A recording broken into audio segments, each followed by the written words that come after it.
right.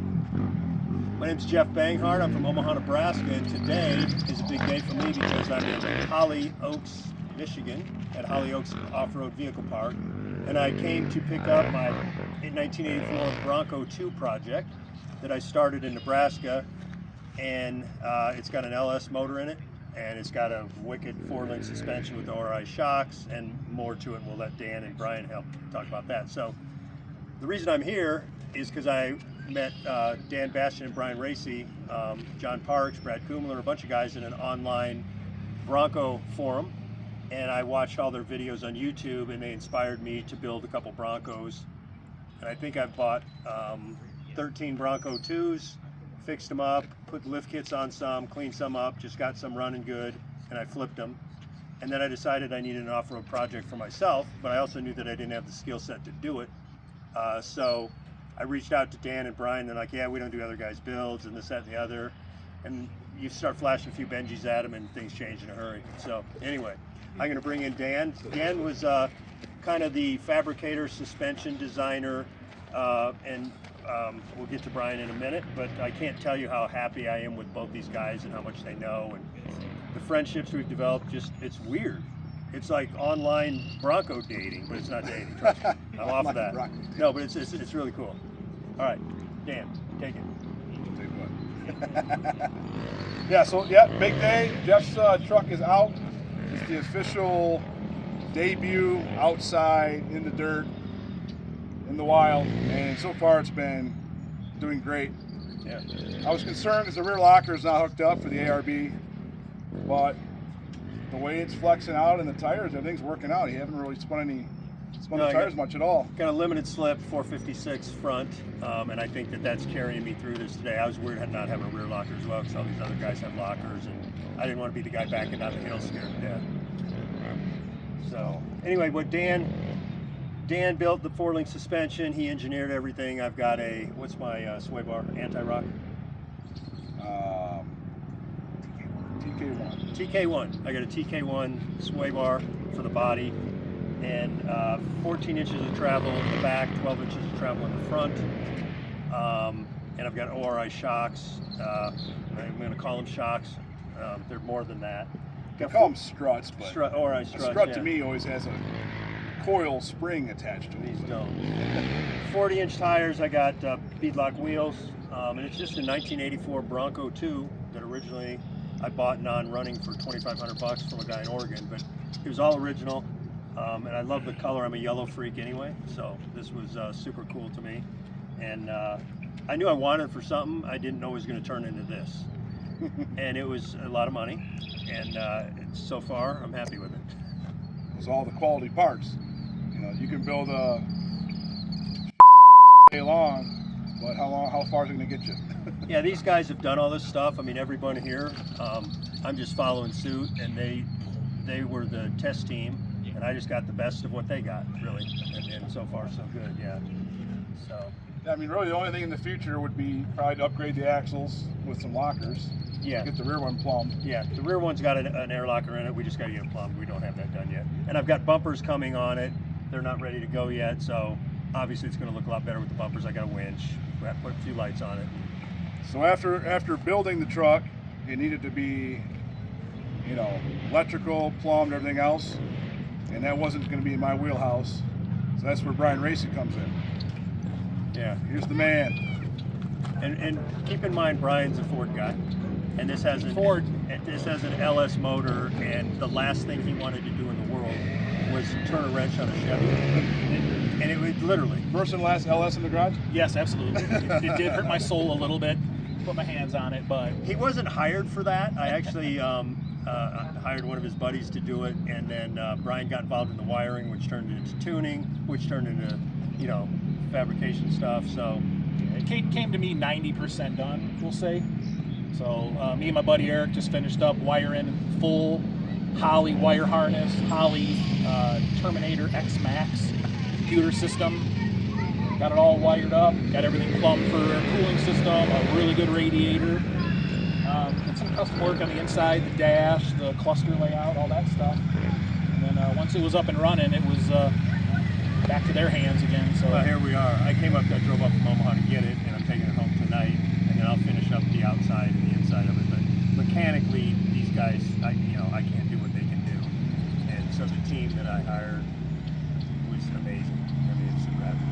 So how do you feel driving so far? What's it feel Yeah, like? I mean, I'm 62 I know years it's all old. new to you. Like, Yeah. this isn't something you normally do. No, haven't been off-road in a vehicle since I was 16, and we're not exactly starting slow here. I mean, we shot up some sides of some of these hills and climbed some stuff, and nothing that made me shudder. But I mean, it was more than I thought. This is, It's more than you thought you were going to get into. yeah, today. Yeah, But you first trip out. impressed us all day so far. Yeah, I mean, you and the truck have been super impressive. The truck just goes. I mean, I think anyone could drive it, so, but yeah, very happy with everything so far, and haven't had any. Oh, we did have one problem. We had a little bit of a gas leak that we solved. It was just a hose clamp that broke. That's the worst thing that happens to it for the first time. That's great. Yeah.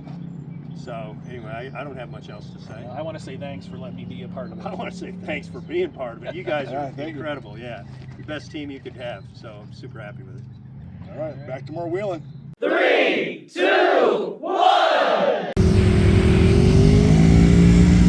All right, so today is the big day. This is the official debut of the 84 LS Swapped Bronco 2 project.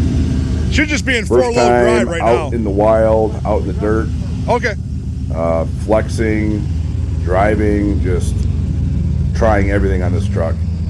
It's got some street miles on it, and does well on the street. But we just been waiting and waiting to get this thing out in the dirt. All right, so keep in mind, like Jeff stated earlier, he hasn't really driven off-road more than like a dirt road since he was like 16 or so. So basically a brand new off-road driver in a brand new build. And it's gonna take some seat time to learn the truck and feel comfortable. But as Jeff learned really quickly, Looking good, man. the truck itself is super Keep going stable and just performs amazing. So the truck is just ready to go, and just Jeff has to get his feet wet and just learn how everything feels, and he'll be all set. Follow up this way. Am I straddling that thing? Straddling the ditch? Try it. Jeff Should be was good. already doing really good, just putzing around, going goes up and nice and down slow. some small hill climbs and descents. So then we started going to a couple spots that would make the suspension work a little bit. And Jeff did a great job. Straight. The truck obviously did amazing. And this section right here, he was coming downhill. You got to kind of turn into it passenger, because if he was to stay straight, there's actually a really big washout hole. So this was a little spot to kind of feel how it is on an angle, and he did well. Just creep real slow. All right, hold on.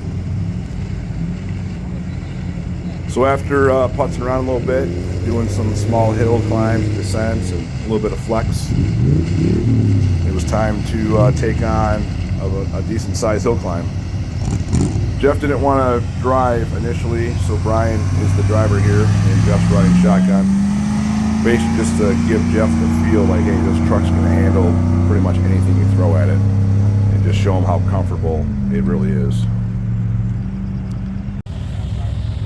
So this section right here, I'm sure if you watched my other videos, it's quite a washout section that really tests your flex.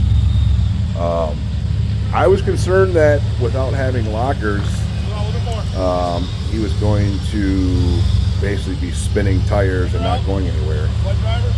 But with the articulation in the long arm front and 4-link rear, as you can see, it's kept all 4 tires planted the whole time. As long as your tires are planted and have traction, they'll roll through something. So, super impressed. I really thought we were gonna have a lot of rear tire spin. So just to kind of recap, the front has a true track differential in there currently. The rear does have an ARB, but I kind of waited, or we kind of waited till last minute to plumb it to a compressor. So Jeff sent me a compressor and all the ARB fittings and hose, and I quickly found out that the previous owner of that third member has a totally different plumbing setup on it, and we just didn't have enough time to adapt that system to the compressor before this day. So smooth.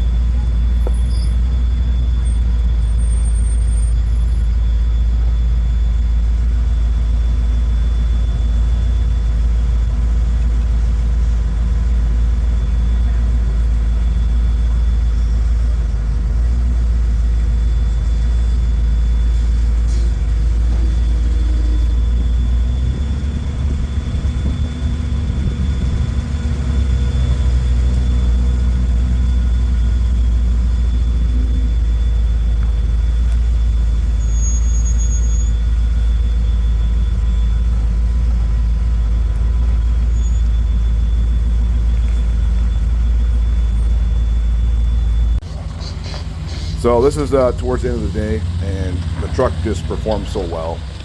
I jumped in the driver's seat, Jeff's in the passenger seat, and I wanted to give it a shot on this rock garden, rock crawl area. Again, not having a functioning rear locker and just having a true track up front, I wasn't sure how well this was going to go, but went pretty well. The tires we aired down at the beginning of the day to 9 or 10 psi, because again, we weren't sure how much we were going to get into with this truck or how capable it was going to be without lockers. I wish we would have had more time and aired down to like 7, just because the truck is so light currently, has no bumpers, no interior, nothing. So I think 6-7 psi would have been a game changer. I thought Dan was driving up red. All right, well, thanks for watching. If you're not subscribed, please do. And if you are new to the channel, check back on the previous videos, and you can start watching this project being built from the very beginning. Again, thanks for watching.